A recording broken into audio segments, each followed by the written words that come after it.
ইয়াৰো sir U P P L আৰু B P কেনেধৰণে মিত্ৰ চব বি পি আৰত বিজেপিৰ লগত ইউ পি পি এলো আছে, বিজেপিৰ লগত বি পি এফো আছে, কিন্তু বি পি এফ আৰু ইউ পি পি এল একেলগে থকাটো সম্ভৱ নহয়। সেইকাৰণে আমি কিবা এটা তাত নতুনত্ব বিচাৰি উলিয়াব লাগিব আৰু গৃহমন্ত্ৰী ডাঙৰীয়াৰ লগত আলোচনা হ'লে ডেফিনেটলি কিবা এটা নতুনত্ব থাকিব। কিন্তু এইটো কথা ঠিক যে বি পি এফো কংগ্ৰেছৰ ফালে যোৱাৰ সম্ভাৱনা নাই, ইউ পি পি এলো কংগ্ৰেছৰ ফালে যোৱাৰ কোনো সম্ভাৱনা। ছাৰ, যিসমূহ জিলাত উত্তৰ এটা সমষ্টিত বিধায়ক নাই, তেওঁলোকে এইবাৰ এটা সমষ্টি বিচাৰিম বুলি কৈছে। আপোনালোকক গণ পৰিষদ দলৰ লগত আমাৰ কেনেকুৱা ধৰণৰ বুজাবুজি হ'ব পাৰে তাক গণ পৰিষদ দলে জানে। বিজেপিৰ য'ত বিধায়ক আছে আৰু বিজেপিয়ে য'ত ইতিমধ্যেই জয়লাভ কৰিছে, তেনেকুৱা চিট সাধাৰণতে ৰাষ্ট্ৰীয় ৰাজনৈতিক দলে কাকো এৰি নিদিয়ে। কিবা বিশেষ চিটত বিশেষ আৰ্জি, বিশেষ দাবীৰ ক্ষেত্ৰত কেতিয়াবা কনচিডাৰ কৰা হয়, বেলেগ কথা।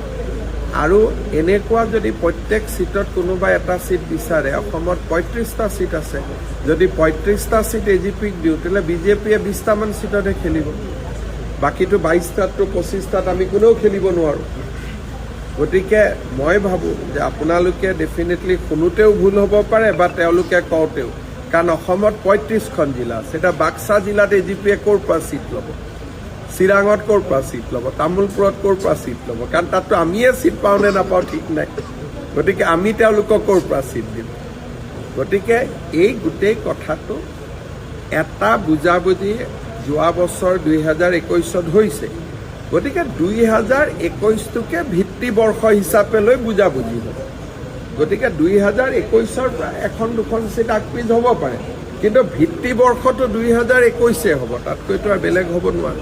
আমাৰ ভাৰতীয় জনতা পাৰ্টীৰ ৰাষ্ট্ৰীয় কাৰ্যকৰী সভাপতি শ্ৰী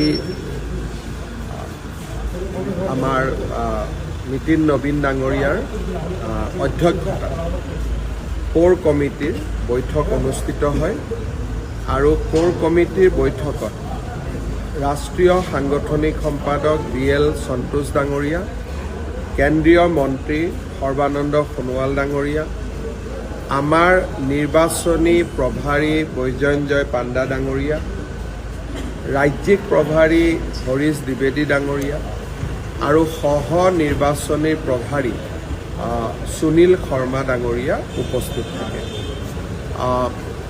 আমি সাম্প্ৰতিক ৰাজনৈতিক পৰিৱেশৰ ওপৰত আলোচনা কৰোঁ আৰু আমাৰ নৱনিৰ্বাচিত কাৰ্যকৰী সভাপতি ডাঙৰীয়াই আমাক শেষত মাৰ্গদৰ্শন কৰে।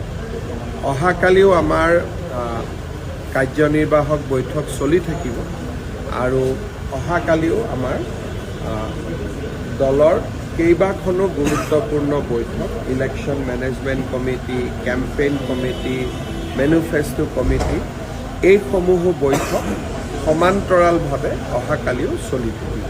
গতিকে আজি আৰু কালি যথেষ্ট গুৰুত্বপূৰ্ণ দিন নিৰ্বাচনী দিশৰ।